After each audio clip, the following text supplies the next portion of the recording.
esperamos con gran ansiedad poder tener el libro en nuestras manos y ver si la lógica de la cabeza de Ana, que podemos interpretarla también en el libro. Gracias.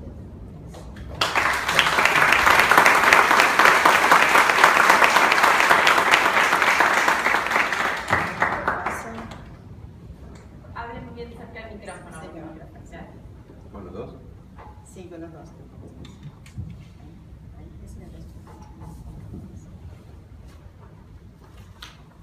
Bueno, muchas gracias, Ana, por haberme dado este honor del cual no sé muy bien cómo hacerme cargo, porque la verdad es que si hay algo que siempre imaginé que era absolutamente difícil era presentar un libro. He ido a muchas presentaciones de libros y no sucede lo que sucede con el libro, que es leerlo, digamos. Entonces, a diferencia de una película o de una obra, los libros pareciera que es difícil presentarlos más allá de lo que en sí mismos son. O sea que no estoy acá como presentador. Creo que estoy como amigo de Ana. Por alguna razón del destino la acompañé muchísimo en estos años y pude ver de cerca su cocina, digamos, su elaboración, soportarla en las largas madrugadas de la diferencia horaria con angustias tremendas sobre el derroteo de esta enorme empresa que fue construir una verdadera locura. Yo creo que es mucho más que un libro lo que hizo, atravesando situaciones como tu enfermedad, como la adversidad de encontrar a alguien que publique algo, sobre todo de arquitectura, que no sea del estándar, digamos, convencional, y además que te crean, que es lo más difícil, sobre todo entre nosotros mismos, ¿no? Creo que esto lo hemos hablado mucho con Ana, y uno se da cuenta que todavía tenemos esa matriz, casi diría colonial, de no poder reconocer el valor de alguien que está cerca. Si está lejos, sí, pero si está cerca, no. Y esta distancia, esto como decían en el barrio, ¿no? ¿Qué va a ser bueno si vive a la vuelta de mi casa? Si yo lo conozco, no puede ser bueno. Yo decía Ana anoche, cuando nos entregaron un premio internacional de una obra acá en Buenos Aires, hace unos años, el secretario de Cultura, en el momento de entregar el premio, dijo: la verdad es que cuando abrimos los sobres, nos sorprendió que un trabajo tan bueno fuera de Argentina. Esto, digamos, en la entrega de premios, ¿no? No hace mucho, hace 7 años. El secretario de Cultura fue corregido severamente por la presidenta después, pero lo dijo, digamos, ¿no? Y me parece que no sale del alma eso, no es una cosa con la que uno se tenga que enojar, sino más bien tratar de entenderla. También hay una historia, digamos, en Ana, que yo creo que tiene mucho que ver con lo que ella vive haciendo con las manos, que es sus maravillosos tejidos, ¿no? Porque pareciera que hay una relación directa entre tejer y el libro, porque el libro es un tejido, realmente, de estas cosas que te gustan juntar, que son ya incluso materiales que no parecieran que puedan incluirse en una cuestión textil, digamos, ¿no? Materiales que de alguna forma ella les da un sentido a partir de la obra y que no lo tienen en sí mismos, ¿no?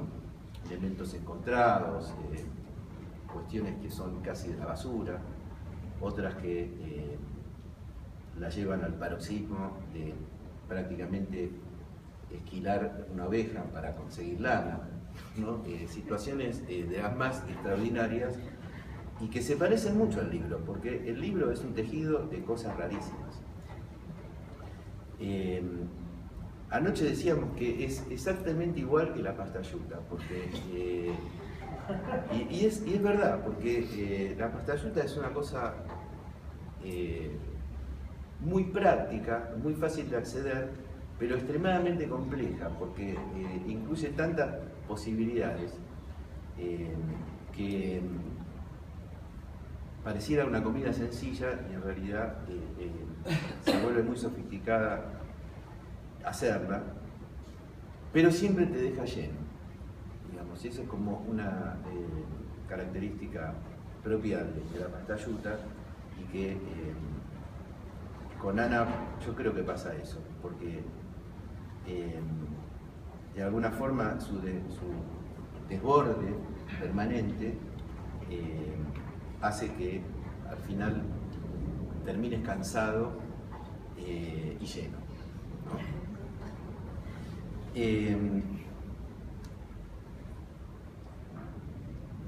Ayer tuvimos una larguísima reunión, muy descontracturada, donde creo que el tema era finalmente contener la ansiedad. Y Ana me contó muchas cosas que seguramente no va a contar, entonces yo se las quiero comentar entre casa, ¿no? César Peri le mandó una carta muy hermosa, muy afectiva, Solsona también, que me llamó ayer, y le dijo que hoy es mucho más fácil hacer un edificio que hacer un libro, tal como están las cosas, digamos, ¿no?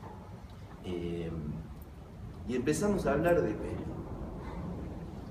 Y la verdad es que yo en un momento le pregunté, ¿qué hace Peri en este libro? Porque es muy difícil de encontrar entre todas las figuras un lugar para Peri. Y la verdad es que ella me dio una explicación extraordinaria respecto a eso, porque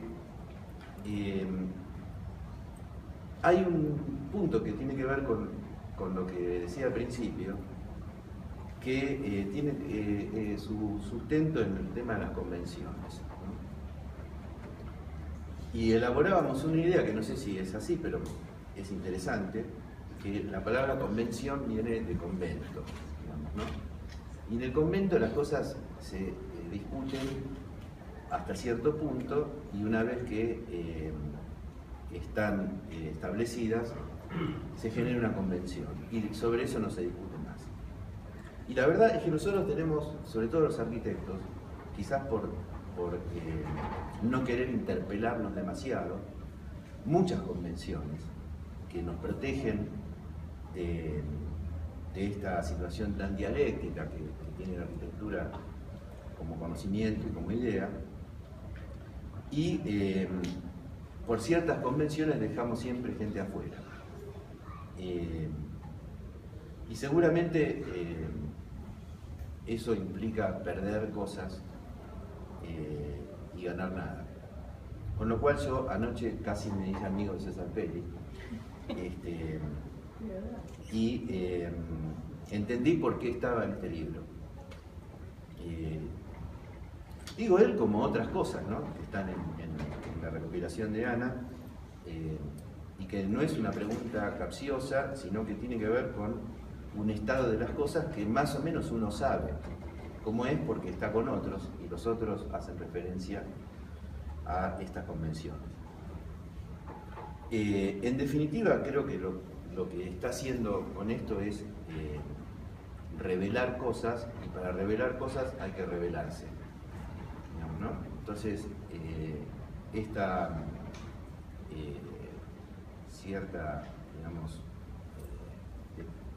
diría rebeldía, ¿no?, de Ana, y su alejamiento físico de la Argentina, le permite ver de una forma que quizás no lo pudiera haber hecho nunca en Buenos Aires.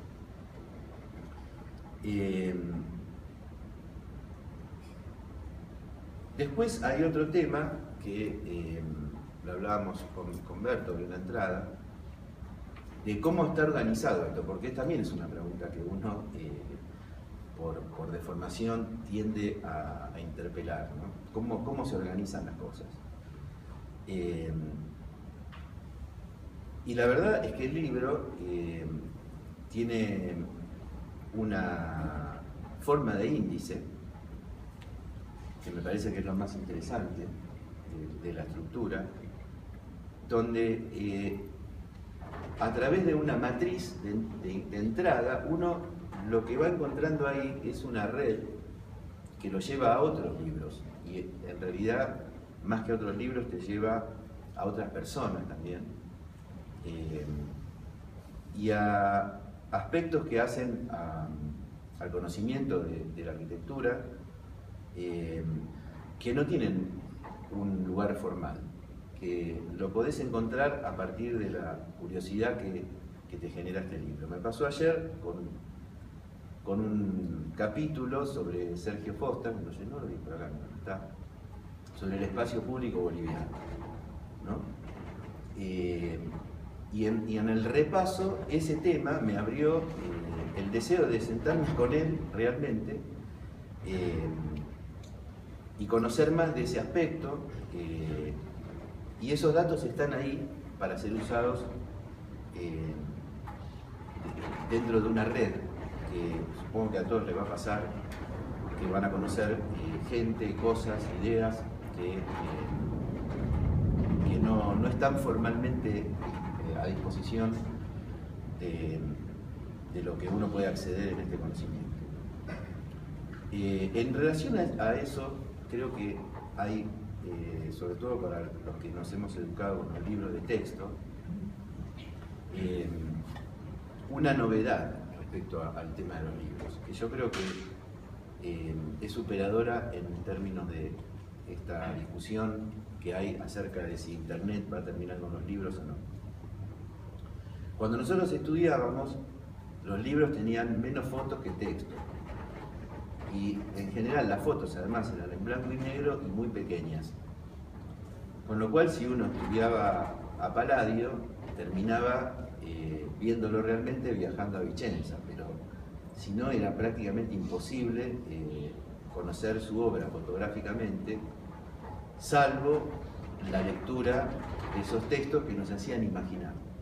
O sea, era mucho más imaginativa la educación por los elementos con los que uno podía estudiar.